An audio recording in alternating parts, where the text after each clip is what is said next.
देख रहे हैं अपना बिहार। मैं हूं आपके साथ विभा उपाध्याय। मोतिहारी में दिल को दहला देने वाली घटना सामने आई है, जहां एक शख्स ने मां बेटे के रिश्ते को ही कलंकित कर दिया। कलयुगी बेटे ने अपनी ही मां को चाकू गोद कर हत्या कर दी। नशे में धुत महिला का बेटा तब तक मां के कलेजे को छलनी करता रहा जब तक कि उसकी मौत नहीं हो गई। मामला पूर्वी चंपारण के चिरैया थाना क्षेत्र के दिपही गांव का है, जहां बेटे ने शराब पीने के लिए मां से पैसे की मांग की। मां ने जब पैसे देने से इनकार कर दिया तो नशेड़ी बेटे ने चाकू निकालकर पहले तो उसे डराने की कोशिश की, और जब मां नहीं डरी तो उसने मां पर चाकू से ताबड़तोड़ हमले कर दिए। एक के बाद एक उसने 24 बार चाकू से मां के ऊपर वार किया है।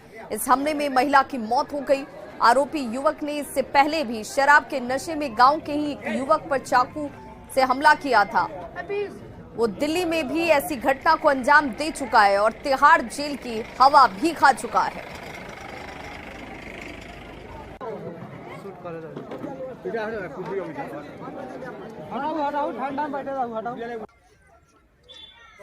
लड़का चाकू मार दिया है। क्या कारण क्या है? पैसा मांगा नशा करने के लिए, नहीं दिया है तो मार दिया चाकू। क्या वो बच्चा था? अकेले एक ही लड़का है वो। एक ही लड़का जी। क्या करता था वो? पैसा ही मतलब पागल हो, हाफ दिमाग का हो गया था कुछ दिन से। अच्छा, बेसी नशा में रहता था वो। शादीशुदा है या? 5 गो बच्चा है उसको। इसकी माँ का उम्र कितना होगा? 50 करीब। कहाँ कैसे हत्या किया वो? चाकू से घर में गया था, पैसा मांगने गया तो पैसा नहीं दिया ना। अच्छा, चौकी को पटक दिया, तब चाकू से उसको वार किया। चाकू से लड़का मारे। बताओ क्या हुआ? पैसा मांगे है, वो नहीं दिया है, इसलिए वो चाकू मारे। चाकू मार के मुँह आया है। कहाँ घर है उसका? दीपही घर है सर। किसको मारा? अपने माँ को मारा है। कौन चीज में मारा है? पैसा मांगा है सर, इस मारे मारा है। नशा करने के लिए पैसा मांगा है, नहीं दिया है, इस मारे मारा है। कौन चीज से मारा के? चाकू से मारा है सर। वहीं बड़ी खबर गया से आ रही है, जहां 2 बच्चियों के शव मिलने से सनसनी मच गई। कुएं से बरामद किया गया है बच्चियों के शव को। खीरी गांव से ये दोनों बच्चियां जो है वो लापता बताई जा रही थी। 10 मार्च को ये घास काटने के लिए निकली, लेकिन घर वापस नहीं लौटी। हत्या कर लाश फेंके जाने की आशंका जाहिर की जा रही है। अतरी थाना के खीरी गांव की यह घटना है।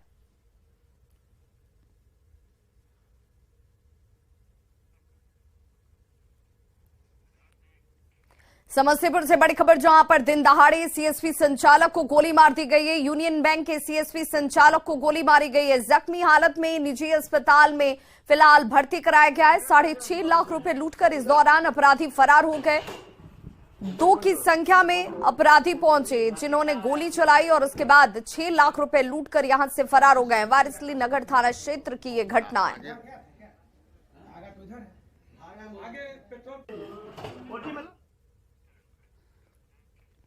वहीं किशनगंज के मस्तान चौक पर असामाजिक तत्वों ने 2 मंदिरों में आग लगा दी। इस घटना के बाद स्थानीय लोगों में खासी नाराजगी है। लोगों ने किशनगंज बहादुरगंज मुख्य सड़क को जाम कर दिया और अपराधियों की गिरफ्तारी की मांग कर रहे हैं।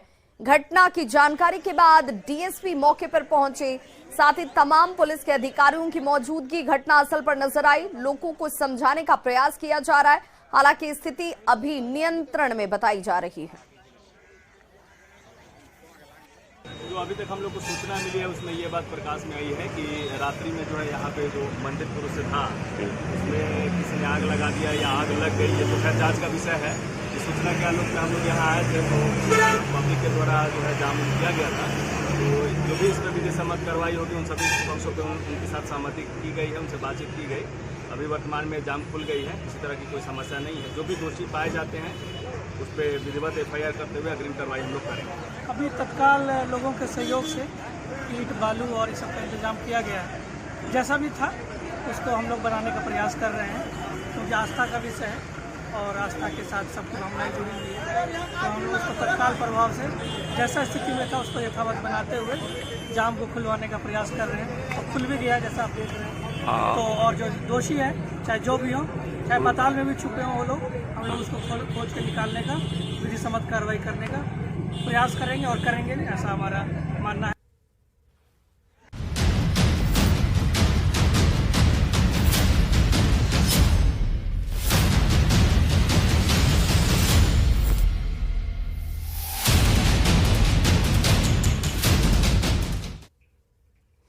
कल तक सवाल पूछे जा रहे थे कि जांच में आखिर क्या मिला, लेकिन अब ईडी की ओर से जैसे ही बयान जारी हो गया है जिसमें ईडी ने बड़े दावे किए। ईडी ने लैंड फॉर जॉब स्कैम में करीब 600 करोड़ के ट्रांजैक्शन का दावा कर दिया है। इसके साथ ही लालू परिवार की मुश्किलें बढ़ती हुई नजर आ रही हैं।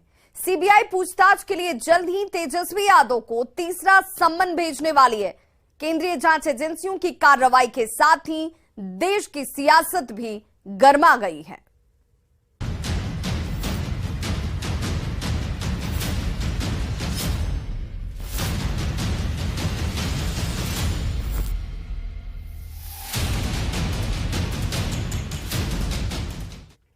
तो प्रवर्तन निदेशालय यानी ईडी का दावा है कि लैंड फॉर जॉब मामले में उससे 600 करोड़ रुपए की लेन देन की जानकारी मिली है, जिसमें 250 करोड़ रुपए कैश ट्रांजैक्शन और 350 करोड़ की प्रॉपर्टी के ट्रांजैक्शन के कागजात मिल चुके हैं।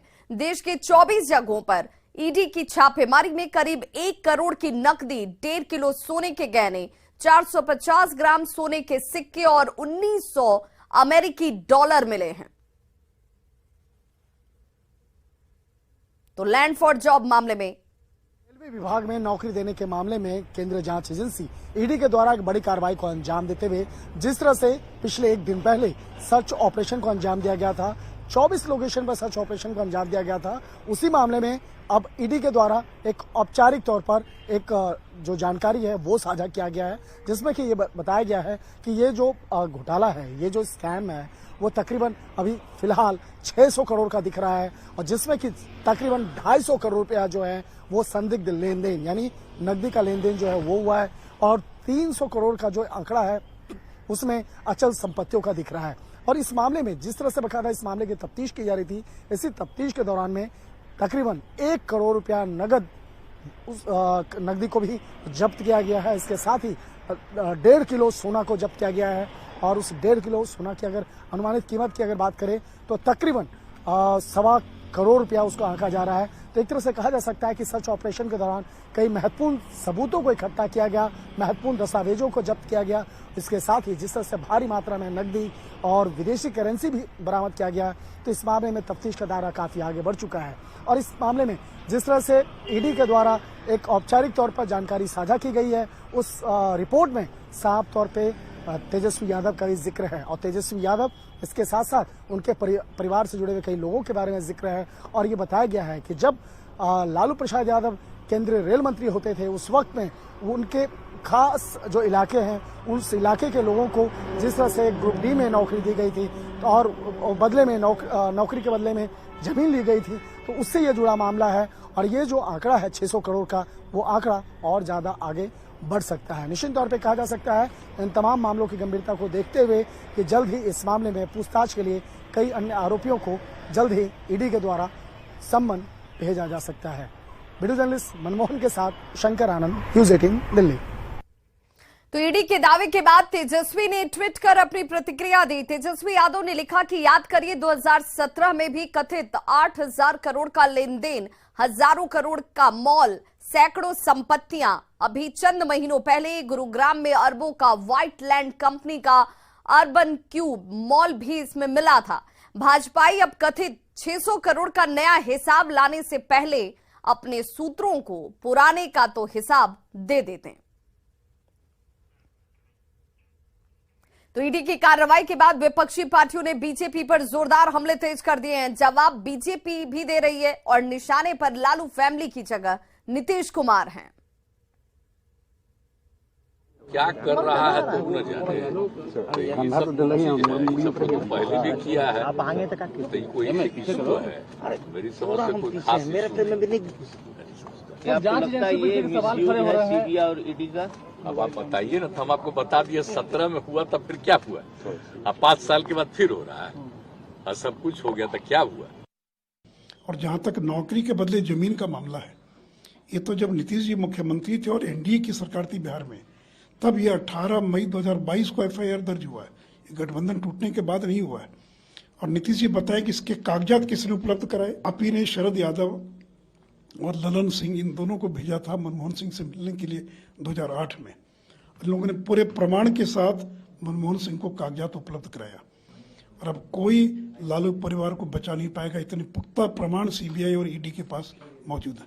अब इन्होंने 17 में कहा था कि 8,000 करोड़ का ट्रांजैक्शन हमारी सांसद मीसा जी के घर मिला। बढ़िया बात। 1,000 करोड़ का एक मॉल मिला। जमीन खा गई, आसमान लील गया। और अभी गुड़गांव में किसी और के मॉल को रेड मार दिया और किरकिरी हो गई तेजस्वी जी के नाम बता करके। वो कहां चला गया, कहां काफूर हो गया? तो मैं तो सिर्फ इतना आग्रह करूंगा, हे बीजेपी के दोस्तों, ये जो आप पर्यायवाची खेल रहे हो ना सीबीआई ईडी के साथ, सूत्र का, उत्पाती सूत्र का, बाज आइए, कागजात दुरुस्त करिए, पॉलिटिकल लड़ाई पॉलिटिकली लड़िए। तो सिर्फ बिहार में क्या, पूरे देश में जो लोग विपक्ष में हैं उनको डराने का काम कर रही है। और यहाँ बिहार में भी आदरणीय तेजस्वी यादव जी को आदरणीय लालू जी के यहाँ से रेड हो गया, वो इलाज करा के आए हैं। नीतीश कुमार जी पहले बार बार आरोप लगाते थे, कहते थे लालू प्रसाद यादव, राबड़ी देवी जी, तेजस्वी यादव पर कार्रवाई होनी चाहिए, कड़ी कार्रवाई, क्योंकि ये भ्रष्टाचारी है। तो लैंड फॉर जॉब मामले में ईडी के खुलासे पर देश की सियासत गरमाई हुई है। तो बिहार में पक्ष और विपक्ष एक दूसरे पर हमला बोल रहे हैं। विपक्ष के लोग घोटाला करके सोए हुए थे, अब उनको सीबीआई या ईडी का रेड का सामना करना पड़ रहा है तो तकलीफ हो रही है। विपक्ष के लोग आरोप लगा रहे हैं कि दुरुपयोग कर रही है। तो घोटाला करके और आप पैसा बनाइए, जनता की गाढ़ी कमाई को बर्बाद करिए, अपने पास रख लीजिए। और ईडी सीबीआई अभी तक चुप रही थी, तो क्या आप लोग सदुपयोग कर रहे थे?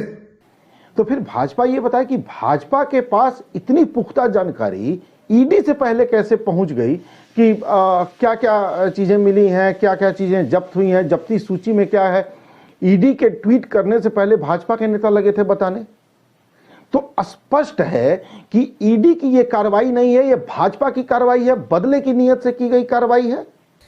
जिस तरह से जांच एजेंसियों का दुरुपयोग किया जा रहा है आदरणीय लालू प्रसाद जी के परिवार के लिए, कई बार लोगों ने देखा है जो राजनीतिक लड़ाई भाजपा ही नहीं लड़ पा रहे तो भेज दे रहे हैं आईटी, ईडी, सीबीआई, और भ्रामक खबर फैलाई जा रही है सूत्रों के हवाले से।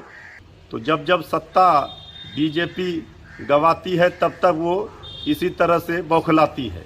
और जब देश के और राज्य के गाढ़ी पसीने की गरीबों की कमाई को जब घोटालों के रूप में लूटते हैं तो इनको नहीं समझ में आती है कि मैं क्या कर रहा हूं। जहां तक बात है ये फ्रेंड्स कॉलोनी में इतने बड़े आलीशान बंगला 4 लाख में मिलता है क्या? ये सब का जब मूल्यांकन हुआ तो 600 करोड़ों में तब्दील हो गया। ये सब कहां से आया है, किस कमाई से आया है? संस्थाएं चाहे ईडी हो, आईटी हो, सीबीआई हो, इनका दुरुपयोग राजनीतिक दबाव में सिर्फ विपक्ष के नेताओं की छवि को धूमिल करने के लिए लगातार किया जा रहा है। हम लोग इन स्वतंत्र संस्थाओं के विरोध में नहीं बोलना चाहते हैं, लेकिन इनकी जो कार्यप्रणाली है वो कहीं ना कहीं संदेहास्पद है। जो भी तथ्य हैं वो सामने नहीं आते हैं, बहुत सारी भ्रामक बातें भी की जाती हैं। तो लालू परिवार के खिलाफ केंद्रीय जांच एजेंसियों की कार्रवाई को लेकर बीजेपी नेता सुशील कुमार मोदी ने नीतीश कुमार पर निशाना साधा है। उन्होंने कहा कि इस कार्रवाई से यदि कोई सबसे ज्यादा खुश है तो वो है मुख्यमंत्री नीतीश कुमार, क्योंकि तेजस्वी यादव को मुख्यमंत्री बनाने को लेकर नीतीश कुमार पर आरजेडी लगातार दबाव बनाती आ रही है। इस पूरे प्रकरण में अगर सबसे ज्यादा कोई खुश है तो बिहार के मुख्यमंत्री नीतीश कुमार हैं। वो खुश इसलिए हैं कि छापे के कारण राष्ट्रीय जनता दल का जो दबाव था नीतीश कुमार पर, वो दबाव कम हो जाएगा या खत्म हो जाएगा। जो राजद दबाव बना रहा था कि आप त्यागपत्र दीजिए, आप केंद्र की राजनीति कीजिए और तेजस्वी को सत्ता सौंप दीजिए, तो वो दबाव खत्म हो जाएगा। और वो तो चाहते हैं कि तेजस्वी जेल चला जाए। कहा ना कि सबसे ज्यादा खुश वही है। तो लैंड फॉर जॉब मामले में ईडी और सीबीआई की कार्रवाई पर आरजेडी के राज्यसभा सांसद मनोज झा ने जांच एजेंसी को लेकर एक बड़ा बयान दिया है। मनोज झा ने कहा कि ईडी, सीबीआई और आईटी बीजेपी दफ्तर में बैठकर काम करती है। असल में बीजेपी वाले बिहार में सरकार जाने के दर्द से दवा ढूंढ रहे हैं। सीधी सी बात है, अगर इन संस्थाओं की स्वायत्ता, इनकी स्वतंत्रता बरकरार होती ना, हम कोई सवाल नहीं करते। अब तो ये बीजेपी के दफ्तर में बैठ करके स्क्रिप्ट लिखते हैं। किसी एजेंसी वाले को सेवा विस्तार चाहिए, 2.5 महीने में रिटायर होने वाले हैं, किसी को इसके बाद कोई बड़ा प्लम पोजीशन चाहिए। तो जो बिहार सरकार के जाने का दर्द था, उसकी दवा ढूंढ रहे हैं ये लोग। इन्होंने सर्च मारा, झूठ मूठ खबरें प्लांट कराई। तो हमने कहा ना, कल हमारे डिप्टी सीएम ने भी कहा, वो जो 8,000 करोड़ 17 में आपने कहा था ट्रांजैक्शन है, वो कहाँ गया? 1,000 करोड़ का मॉल हवा में उड़ गया। और अभी गुड़गांव में किसी दूसरे व्यक्ति के मॉल पे छापा मार करके खबरें प्लांट करवाई, किरकिरी हुई। माफीनामा तो आना चाहिए। तो ईडी की कार्रवाई को लेकर विधान परिषद के नेता प्रतिपक्ष सम्राट चौधरी ने कहा है कि किसी पर कार्रवाई करना न्यायालय का अधिकार होता है, न कि पार्टी विशेष का। वैसे भी लालू परिवार ने सिर्फ घोटाले ही किए हैं, उनके ही गठबंधन के लोगों ने उन्हें फंसाया है।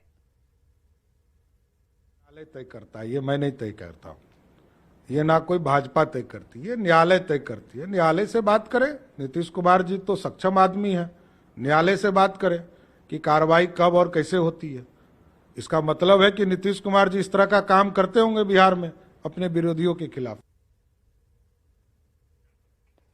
तो लैंड फॉर जॉब मामले में ईडी की कार्रवाई को लेकर पक्ष और विपक्ष में घमासान जारी है। केंद्रीय मंत्री पशुपति कुमार पारस ने कहा कि जो चोरी करेगा वो चोर होगा। उन्होंने कहा कि बिना घोटाला किए हुए कार्रवाई नहीं होती। परेशानी की कोई सवाल नहीं है। हम यदि घोटाला नहीं करेंगे तो हमको क्यों परेशान करेगा लोग? अब बताइए ना, जो आदमी घोटाला नहीं करेगा, जो आदमी चोरी नहीं करेगा, पुलिस क्यों जाएगी उसके पास में? तो ये मामला सब जुडिस है, ये कोर्ट का मामला है, इस पर बहुत अधिक बोलने की जरूरत नहीं है। कोर्ट पर सब लोगों को, जज कानून पर सब लोगों को विश्वास है। कानून का जो फैसला होगा, कोर्ट का जो फैसला होगा, वो हम लोग मानने के लिए तैयार हैं। इसमें भारत सरकार और भाजपा कहीं नहीं है। तो छापेमारी में मिली संपत्ति के मायने को जरा समझते हैं। ये पूरा मामला जो है वो नौकरी के बदले जमीन लेने का है। आरोप है कि रेल मंत्री रहते हुए लालू प्रसाद के परिवार को जमीन दी गई और उसके एवज में नौकरी हासिल की गई। जमीन देने वालों के परिवार के किसी सदस्य को नौकरी दी जाती है। कुछ जमीन गिफ्ट के तौर पर लिए गए तो कुछ जमीन को बाजार के रेट से बहुत कम कीमत पर लिया गया। इस मामले की जांच सीबीआई और ईडी दोनों ही कर रही हैं। लैंड फॉर जॉब मामले की बात कर लें तो लैंड फॉर जॉब मामले में लेन देन की जांच की जा रही है ईडी की तरफ से।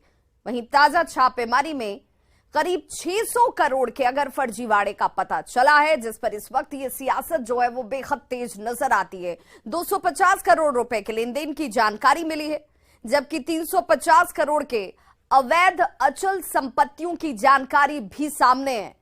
अब तक ये आरोप लगता रहा कि बेवजह छापेमारी से लालू परिवार को सिर्फ और सिर्फ परेशान किया जाता है, लेकिन इस बार 24 जगहों पर ताबड़तोड़ कार्रवाई जो है वो ईडी की टीम की तरफ से हुई, जिसमें पटना से लेकर रांची और दिल्ली से मुंबई तक ये टीम पहुंची। छापेमारी बड़े पैमाने पर कैश और गोल्ड की बरामदगी के साथ सामने आ चुकी है और करीब 1 करोड़ रुपए कैश, 1.5 किलो गोल्ड और 540 ग्राम सोने के सिक्के इसी छापेमारी के दौरान सामने आए हैं। यही नहीं, 1900 यूएस डॉलर सहित विदेशी मुद्रा भी मिली है।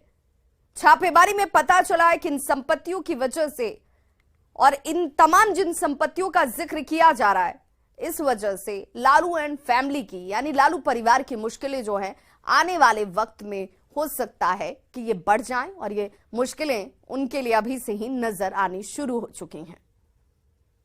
बेगूसराय में एक अजीबोगरीब मामला जो है वो सामने भी आया। इस खबर को भी हम आप तक पहुंचा दें, जिसमें पति के जेल जाने से नाराज एक महिला ने गले में फंदा लगाकर आत्महत्या कर ली। घटना औराही थाना क्षेत्र के शेखाटोला गांव की है और मृतक महिला की पहचान बालेसर सदा की पत्नी बनारसी देवी के रूप में की गई है। परिजनों ने यह कहा कि 20 दिन पहले शराब के मामले में पुलिस ने बालेसर सदा को पकड़कर जेल भेज दिया था और पति के जेल जाने के बाद महिला परेशान चल रही थी और यही वजह है कि उसने आत्महत्या कर ली।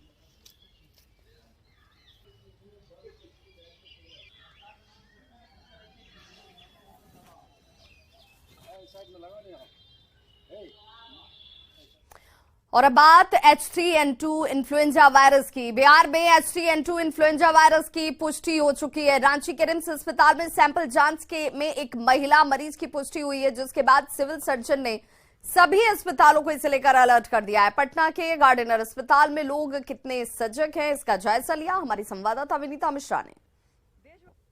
देश भर में कोरोना ने भयंकर तबाही मचाई। ऐसे में एक नए वायरस ने दस्तक दे दी है। बिहार में H3N2 इन्फ्लुएंजा नामक वायरस की पुष्टि हुई है और महिला मरीज में इस वायरस की पुष्टि हुई है, जिसके बाद बिहार के तमाम अस्पतालों को अलर्ट कर दिया गया है। सिविल सर्जन ने तमाम अस्पतालों को अलर्ट किया है।